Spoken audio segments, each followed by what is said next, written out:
एक बार किसी राजा के दो मंत्रियों में वाद विवाद हो गया। एक कहता था कि धन की प्राप्ति व्यापार से होती है, दूसरा कहता था व्यापार से नहीं, बुद्धि से धन प्राप्त किया जा सकता है। इस बात पर कई दिनों तक उनका वाद विवाद चलता रहा और एक दिन आपस में हाथापाई हो गई। जाहिर है कि दोनों को दरबार में हाजिर होना पड़ा। राजा को जब उनके झगड़े का कारण बताया गया तो राजा ने उस मंत्री को अपने पास बुलाया जो व्यापार से धन की प्राप्ति मानता था और बोले, जितना धन तुम्हें चाहिए वे खजाने से ले लो और इस बात को सिद्ध कर दिखाओ कि व्यापार से धन की प्राप्ति होती है। इसके बाद दूसरी की बारी आई। राजा ने पूछा, तुम्हें विश्वास है कि बुद्धि से धन प्राप्त किया जा सकता है? मंत्री ने उत्तर दिया, महाराज, बुद्धि के द्वारा संसार की हर वस्तु को प्राप्त किया जा सकता है, उसके लिए व्यापार ही जरूरी नहीं है। राजा बोला, ठीक है, और उसे कुछ न देकर बिना वेतन अपने अस्तबल में घोड़ों की देखभाल का काम सौंप दिया। दोनों मंत्रियों को आदेश हुआ कि 6 महीने के अंदर अपनी बात प्रत्यक्ष कर दिखाएं, वरना दोनों को कड़ी सजा दी जाएगी। जिस मंत्री को खजाने से बहुत सा धन मिला था, उसने सारे शहर में दुकानें खोल दी और अधिक से अधिक पैसा बनाने के चक्कर में दिन रात परेशान रहने लगा। जबकि दूसरा अस्तबल में बैठकर सोचने लगा कि किस तरह पैसा बनाया जाए। तभी उसे एक तरकीब सूझी। उसने घोड़े की लीद को सूंघना शुरू कर दिया।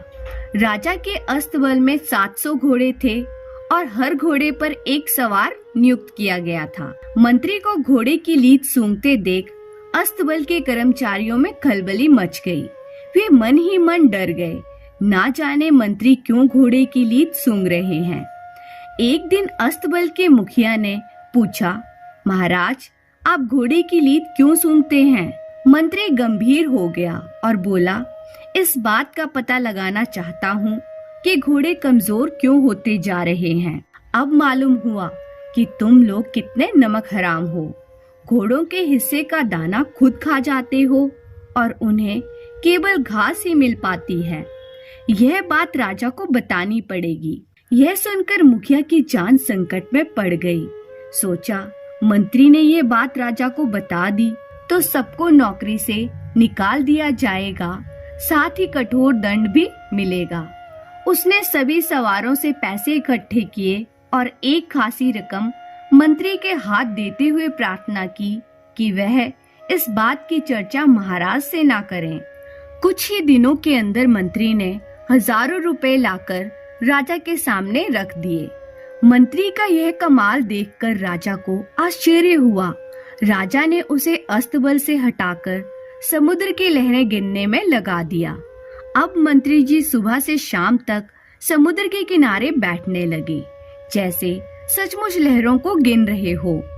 एक दिन जहाजों के कप्तान ने मंत्री जी को समुद्र के किनारे बैठे देख लिया। वह मंत्री जी के पास आया और वहां बैठने का कारण पूछने लगा। मंत्री जी बोले, कई बातें ऐसी हैं जो सबको नहीं बताई जाती। यह समझ लो कि महाराज ने लहरें गिनने का काम मुझे सौंपा है, लेकिन तुम्हारे जहाजों के आने जाने से लहरें टूट जाती है और राजा की आज्ञा का पालन नहीं हो रहा है। यह सुनकर कप्तान डर गया, कहीं मंत्री जी ने राजा से शिकायत कर दी तो मुसीबत खड़ी हो जाएगी। यह सोचकर उसने अपने मल्लाहों से बहुत सा धन इकट्ठा किया और मंत्री के हवाले करते हुए बोला कि महाराज से इस बात का जिक्र ना करें। मंत्री मन ही मन प्रसन्न हुआ। अगले दिन उसने बहुत सा धन लाकर राजा के सामने रखा तो राजा चकित रह गए और सोचने लगे, अब क्या किया जाए। उसे कहीं ऐसी जगह भेजना चाहिए जहाँ थोड़ी भी आमदनी ना हो। राजा ने उसे समुद्र तट से हटाकर रात में तारे गिनने का काम दे दिया। अब तो रोज ही मंत्री महोदय शाम के वक्त घर से निकल पड़ते और रात भर आसमान में आंखें गड़ाकर बस्ती में घूमने लगे। अचानक एक रात मंत्री जी उस बस्ती में पहुँचे जहाँ नगर के धनी व्यक्ति ऊंची हवेलियां बनाकर रहते थे। लोगों ने देखा आसमान में आंखें उठाए मंत्री जी गली कूचों में घूम रहे हैं। लोगों ने पूछा, महाराज, इस आधी रात में आप आसमान की तरफ क्यों ताक रहे हैं? मंत्री जी की आंखों में आंसू भर आए।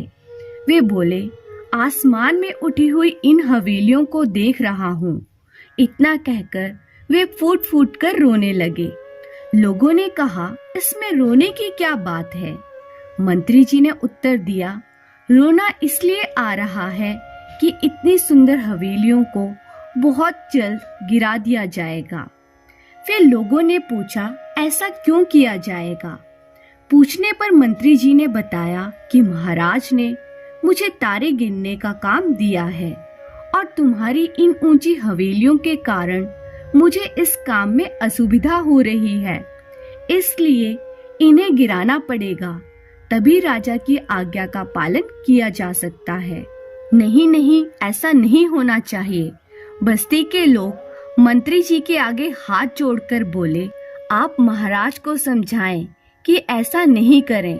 बिना इन्हें गिराए भी तो तारों को गिनने का काम किया जा सकता है। हवेलियां गिरा दी गई तो हम लोग उजड़ जाएंगे। आप जितना पैसा चाहते हैं वे हमसे ले लें, लेकिन इन हवेलियों को बचा लीजिए। अच्छा, कोशिश करूंगा। इस बार मंत्री जी ने बहुत बड़ी रकम बस्ती के लोगों से निकाल ली और उसे लाकर राजा के सामने रख दिया। मंत्री जी की बुद्धि को देखकर राजा की आंखें खुली रह गई। उसे विश्वास हो गया कि मंत्री ने सच कहा है।